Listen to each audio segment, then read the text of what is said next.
साबिक वजीर व रुकन असम्बली सिद्दीपेट हरीश राव ने मुश्किल वक्त में बीआरएस पार्टी छोड़ने वाले कायदीन पर सख्त नुक्ताचीनी की।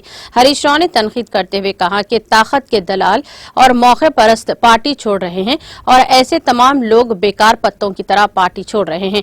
हरीश राव ने दोबाग में मेदक पार्लियामेंट इंतखाबात के सिलसिले में मुनाकिदा बीआरएस के इजलास में शिरकत की और खिताब किया। इस मौके पर मुनाकिदा इजलास से खिताब करते हुए हरीश राव ने कहा कि आज कुछ लीडर हमारी पार्टी छोड़ रहे हैं, लेकिन कोई कारकुन नहीं छोड़ रहा। दरमियान में जो भी हमारी पार्टी में आया ताकत के दलाल और मौका परस्त पार्टी छोड़ रहे हैं। पार्टी ने फैसला किया है कि जो लोग अब पार्टी छोड़ चुके हैं इन्हें पार्टी में दोबारा शामिल होने नहीं दिया जाएगा। वो किसी भी हालत में पार्टी में आ सकते हैं। अगर आप मुश्किल वक्त में पार्टी को धोखा दे सकते हैं तो ये अपनी मां को भी धोखा देने के मुतरादिफ है। क्या ये नाइंसाफी नहीं है? पार्टी ने क्या कम किया है? पार्टी ने इन्हें सारे मौके दिए हैं। हरीश राव ने वादे किया कि हमारी पार्टी के साथ खड़े कायदीन और कारकुनों को अपने दिल में रखेंगे।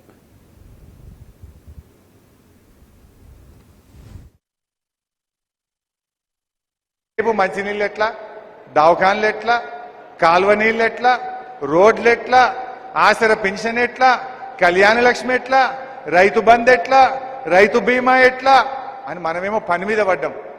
వీళ్ళేమో అన్ని కేసులు పెట్టుడు, కిరికిరులు పెట్టుడు, అబద్ధాలు ప్రచారం చేయడం, గోబల్స్ ప్రచారం చేయడం, ఇక్కడేమో అయిందట అక్కడేమో అయిందని ఓ ఫాల్తు మాటలు చెప్పుకుంటూ ఇలా వీళ్ళు రాజ్యం వెళ్తున్నారు.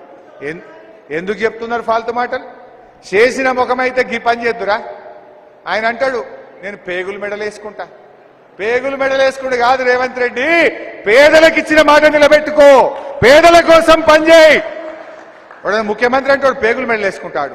పేదల కోసం పనిచేయాలి. పేదలకు నువ్వు ఇస్తాన్న 4000 పింఛన్ ఇచ్చి మాట్లాడు. నిరుపేద మహిళలకు నువ్వు ఇస్తాన్న 2500 రూపాయల గురించి మాట్లాడు. అవి చేత కాదు. మానవ బాంబులైతా ఎవడన్నా మానవ బాంబుల గురించి మాట్లాడతాడే? మానవీయ పాలన గురించి మాట్లాడు రేవంత్ రెడ్డి. పేదల కోసం పనిచేసే విషయం మాట్లాడు. అంటే ఈయన అన్ని కూడా ఇంకా ప్రతిపక్ష నాయకుల లెక్క గోబల్స్ ప్రచారానికి ఆయన ఇవాళ ప్రచారం చేస్తా ఉన్నాడు. ఇక బీజేపీ విషయం మీకు తెలియదేం కాదు. ఏమైనా వచ్చినా ఎడ్లు రాలే, నాగళ్ళు రాలే, నిరుద్యోగ భృతి రాలే, దవాఖాన రాలే, రేపు కూడా గంతే ఉంటది. అందువల్ల కేంద్ర జిల్లాలు అట్లా చెప్తే చాలా ఉన్నాయి. ఈయన సిద్దిపేట జిల్లా తీసి మళ్ళీ మనం తీసుకుపోయి సంఘటనలు కలుపుతారట. పోవాలి నా సిద్దిపేట జిల్లా. కాంగ్రెస్ వాడు గెలిచిందనుకో ఈయంత జిల్లా కూడా పోతుంది. మరి కష్టపడి తెచ్చుకున్నాం 40 ఏళ్ల కళ. ఇవన్నీ విషయాలు కూడా మనం ప్రజల్లో పెట్టండి. ఎవరు నిరాశ నిస్పృహ చెందకండి. ప్రభాకరన్నతో పాటు దుబ్బాక కార్యకర్తలకు హరీష్ అన్న కూడా మీకు అండదండలుగా ఉంటాడు. ఏ కష్టం వచ్చినా ఏ ఇబ్బంది వచ్చినా ప్రభాకర్ అన్న నేను రేపు ఎంపీగా వెంకట్రామరెడ్డి గారు కూడా మీకు సహాయ సహకారాలు అందిస్తారు. అందువల్ల ధైర్యంగా ఉండండి. ఎవరికి భయపడాల్సిన అవసరం లేదు.